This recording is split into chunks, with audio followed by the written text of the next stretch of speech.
La publicación del País contra el director de cine Carlos Bermúdez nos ha traído de nuevo a la actualidad la cuestión de los juicios mediáticos. Pero ¿cómo afectan estos a la presunción de inocencia y a la reputación? ¿Qué problemas provocan las condenas clickbait? Bienvenidos.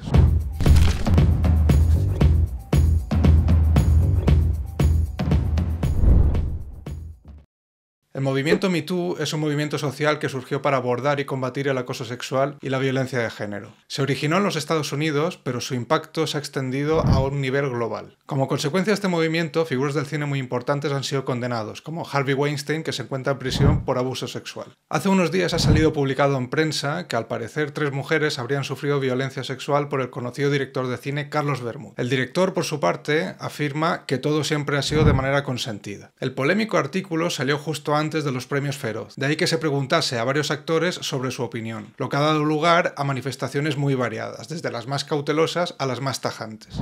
Lo que significa algo así, si esto se pone en un contexto en el que se puede demostrar y hay un juicio y hay... realmente es importante que no haya impunidad, porque hasta ahora ha habido mucha impunidad y mucho silencio por miedo, porque los abusos de poder es lo que tiene el poder. Por un lado es una tragedia porque uno no quiere escuchar una noticia como esta, porque no quiere que haya sucedido, pero por otro lado también es como que es el camino, parece, ¿no? Una investigación de estas características hacen y animan a que se provoque un efecto dominó y una reflexión conjunta. También varias asociaciones han emitido comunicados para condenar estos hechos. Esto nos trae de nuevo la cuestión de los juicios mediáticos, particularmente de cómo estos afectan a la reputación y a la presunción de inocencia de quienes la sufren. Podemos diferenciar 2 clases de juicios mediáticos en temas penales. El primero, el que se realiza en paralelo a un procedimiento judicial, y el segundo, como es el caso de Carlos Bermúdez, el que se desarrolla sin haber denuncia por quien se siente víctima. La presunción de inocencia no solamente puede verse atacada por la acción judicial, sino también por afirmaciones que se realizan fuera del proceso, por ejemplo por líderes políticos y por supuesto por periodistas. Pese a esto, en términos estrictamente jurídicos, la transgresión de la presunción de inocencia no es clara cuando estos ataques vienen de particulares, como son los periodistas, es decir, no por las autoridades que deban enjuiciar el asunto. Y esto es así porque entra en juego lo que se llama una ponderación de derechos, por un lado entre la libertad de expresión y de información y por otro lado entre los derechos del que se menciona como autor de determinados hechos delictivos. El problema es delimitar hasta dónde llegan unos derechos y otros. Como cada caso es un mundo, el Tribunal Europeo de Derechos Humanos ha dicho que deben analizarse las circunstancias concretas para ver cuándo un derecho debe prevalecer sobre otro. Pero es verdad que el derecho a la información, sobre todo en asuntos penales en marcha, está muy protegido por ese interés de que la ciudadanía conozca lo que está pasando. Ahora bien, no siempre es así porque hay límites. Voy a poner un par de ejemplos. En el caso Worm contra Austria de 1997, un periodista fue condenado por un tribunal austriaco por escribir un artículo sobre un juicio que aún estaba en marcha. En el artículo, el periodista pronosticó que el acusado iba a ser claramente condenado. Por su parte, el tribunal austriaco condenó al periodista basando su decisión en una ley de medios de comunicación que prohibía revelar el probable resultado de un caso antes de que se tome una decisión. Consideraron que la publicación podría haber afectado la decisión del tribunal encargado del juicio y haber violado la presunción de inocencia. El periodista recurrió al Tribunal Europeo de Derechos Humanos argumentando su derecho a la libertad de expresión. Sin embargo, este tribunal concluyó que la sanción impuesta era legal, tenía un propósito legítimo y no era desproporcionada. Además, hizo constar el siguiente párrafo que es muy interesante y que dice: a este respecto, y para parafrasear la sentencia de este tribunal en el asunto Sunday Times, si nos habituamos al espectáculo de los pseudoprocesos en los medios, pueden resultar a largo plazo consecuencias nefastas para el reconocimiento de los tribunales como órganos cualificados para juzgar sobre la culpabilidad o inocencia respecto de una acusación penal. En el caso A contra Noruega de 2009, un sospechoso de violación sufrió difamación en la prensa antes de ser absuelto. Aunque los tribunales noruegos desestimaron su reclamación por daño reputacional, el Tribunal Europeo de Derechos Humanos consideró que la difusión afectó gravemente su honor y vida privada. La información facilitada permitía su identificación. El Tribunal Europeo concluyó que la publicación causó un daño significativo a su integridad moral y vida privada, reconociendo que la presunción de inocencia se extiende más allá del proceso legal. En concreto, el Tribunal Europeo entendió que la presunción de inocencia va más allá del ámbito estrictamente procesal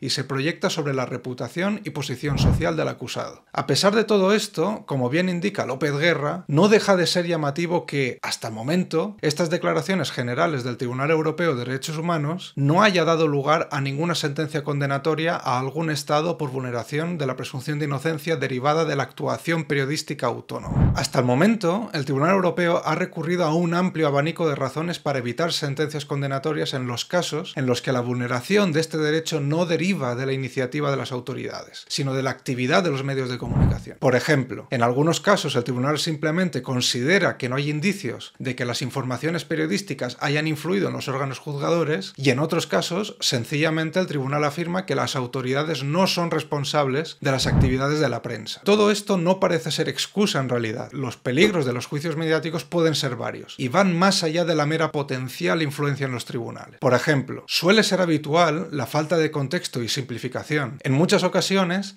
la tendencia a simplificar cuestiones legales que son complejas, lo que puede llevar es a que el público no logre entender bien el contexto completo y apreciar la complejidad de los asuntos legales. Esto lleva a un evidente y previsible daño reputacional. La cobertura mediática sensacionalista puede contribuir a la difamación de la persona, incluso si más tarde se demuestra su inocencia. Pero además del daño reputacional, la atención excesiva de los medios puede llevar a una filtración de información, lo que puede perjudicar tanto al investigado como a la misma acusación, por verse tentado de deshacerse de pruebas. La historia procesal penal es la historia del eterno conflicto entre la necesidad de castigar a los culpables, pero también de tutelar a los inocentes. La gente suele pensar que las garantías del proceso están pensadas para proteger a los delincuentes, pero no es así. Las garantías en el procedimiento penal están pensadas para proteger a los inocentes del poder del Estado. Para eso existe un frágil equilibrio de garantías en la ley, que a la mínima que se toque o retoque puede verse muy fácilmente descompensada. Por eso es importante contar con una buena defensa, porque tu abogado va a ser el único que te va a defender, y sobre todo porque la justicia no solamente se consigue con una absolución, sino también, si fuera el caso, con una condena que sea acorde a lo que cada uno haya hecho. La presunción de inocencia solamente se enerva con prueba de cargo válida y suficiente ante el tribunal predeterminado por ley, imparcial e independiente, y solamente tras agotar todos los recursos posibles. La prensa jamás puede ser un tribunal, porque ni tiene garantías ni admite recursos, y además porque quien presenta la información tiene un interés directo de hacerlo lo más morboso posible para atraer más audiencia. La prensa tiene alicientes para el clickbait, los tribunales no. El caso de Carlos Bermúdez tiene la peculiaridad de que no hay un juicio penal sobre el que se quiera influir.